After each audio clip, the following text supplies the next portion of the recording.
کا معاملہ بہتر نظر آتا ہے، باقی سارے لوگ پریشان. اور ان سب کے باوجود حکومت وقت ہو، انتظامیہ ہو، ہر وہ شخص جو اوپر کا ہے وہ اپنے کے نیچے کے لوگوں کے مسائل، پریشانیوں، دکھوں سے بے خبر ہے یا اسے اندیکھی کرنے پر تلا ہوا ہے. کسی کے اندر ترس، مروت نظر نہیں آتی. کیا اسباب ہے؟ ہم دنیا کی باتیں کرتے ہیں، حکومت کو مورد الزام ٹھہراتے ہیں، ٹھیک ہے، سبب بن رہے ہیں کچھ لوگ، کچھ پالیسیاں، کچھ قوانین، لیکن قرآن حدیث کی روشنی میں دیکھیے. میں بار بار یہ بات آج کل کہہ رہا ہوں، گفتگو میں، خطاب میں، درس میں، تقریروں میں. اللہ تبارک و تعالیٰ کا ارشاد ہے قرآن مجید میں، وَكَذَلِكَ نُوَلِّي بَعْضَ الظَّالِمِينَ بَعْضًا بِمَا كَانُوا يَكْسِبُونَ، کہ اسی طریقے سے ہم بعض ظالموں پر، ظلم کرنے والوں پر بعض دوسرے ظالموں کو مسلط کرتے ہیں. آپ ظلم کر رہے ہیں تو آپ کے اوپر آپ سے بڑا ظلم کرنے والا مسلط ہوگا. یہ قرآن کہہ رہا ہے.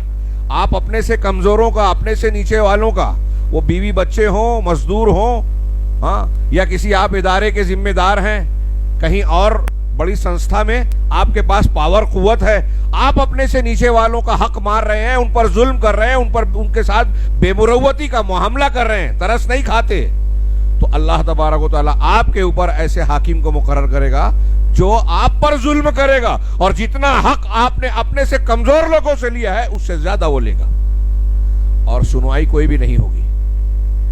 یہ دنیا کا معاملہ ہے.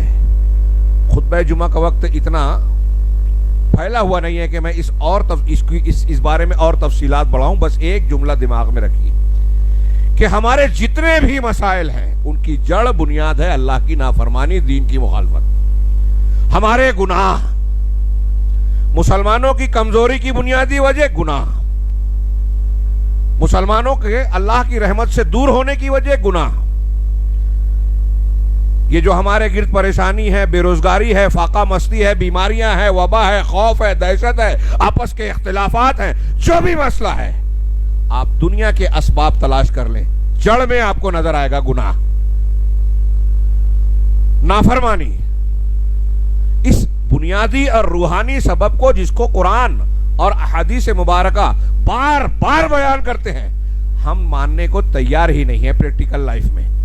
ابھی میں نے ممبر پہ کہا، آپ نے سن لیا، ہاں، اور بھی علماء کرام اسے ہو سکتا ہے بیان کریں، اور بیان کرتے ہی ہیں، بیان کرتے ہیں، سنتے ہیں ہم لوگ، لیکن ایک فرد بھی ایسا محسوس ہوتا ہے، واللہ اعلم، نیک لوگ ختم نہیں ہوئے، ایسا نظر نہیں آتا جو واقعی روحانی بنیاد پر یہ غور کرتا ہو کہ ہمیں یہ پریشانی ہے، ہمارے گھر میں یہ دکھ ہے، ہم کو یہ صدمہ ہے، ہمیں محاسبہ کرنا چاہیے کہ کون سا گناہ ہم کر رہے ہیں، جس سے توبہ کرے تو اللہ تبارک و تعالیٰ کی رحمت ہماری طرف متوجہ ہو اور یہ فتنہ فساد مصیبت ہم سے ٹل جائے. اس انداز میں غور و فکر کرنے کا مزاج جو سلف میں تھا، صحابہ، تابعین، تبع تابعین میں، وہ آج ہمارے یہاں نظر نہیں آتا. غیر مسلموں کی طرح، مادہ پرستوں کی طرح، جن پر شہوت کا غلبہ ہے، انہی کی طرح ہم بھی تجزیہ کرتے ہیں. زلزلہ آئے، طوفان آئے، یہ مہنگائی آئے یا کوئی اور مصیبت پریشانی، اس کا ہم مادی اعتبار سے، دنیاوی اعتبار سے تجزیہ کر کے قابلیت کا مظاہرہ کرتے ہیں. اس وجہ سے ایسا ہو رہا ہے، اس فلاں چیز کی، زلزلے کی سائنسی وجہ یہ ہے، ماحولیات میں تبدیلی کرنا، ڈیم بنانا، فلاں چیز کرنا، یہ ایسا ہوا، زمین کی پلٹیں رگڑ کھائی اور زلزلہ آ گیا، ختم ہو گئی بات. یہ سارے اسباب ہم نے جان تو لیے، سائنسی اسباب، جغرافیائی اسباب، فلاں اسباب، لیکن ان اسباب کو چلانے والا، متعین کرنے والا، ان پر حکمرانی کرنے والا کون ہے؟ کیا اس کی مشیت اور مرضی کے بغیر یہ اسباب پیدا ہو سکتے ہیں؟ یہ اسباب کام کر سکتے ہیں؟ ہمارا تو ایمان ہے اللہ تبارک و تعالیٰ مسبب الاسباب ہے، اور کائنات کا کوئی ایک چھوٹے سے چھوٹا واقعہ بھی اللہ کی مشیت کے بغیر نہیں ہوتا. تو یہ سب کیسے ہو جائے؟ بات طویل ہو جائے گی، اصل موضوع باقی رہے گا.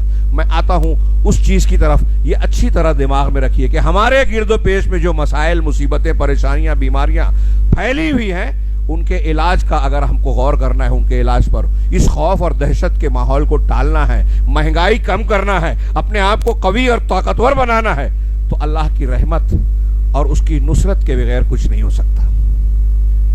اور اللہ کی رحمت اور نصرت کے حاصل کرنے کا طریقہ کیا ہے؟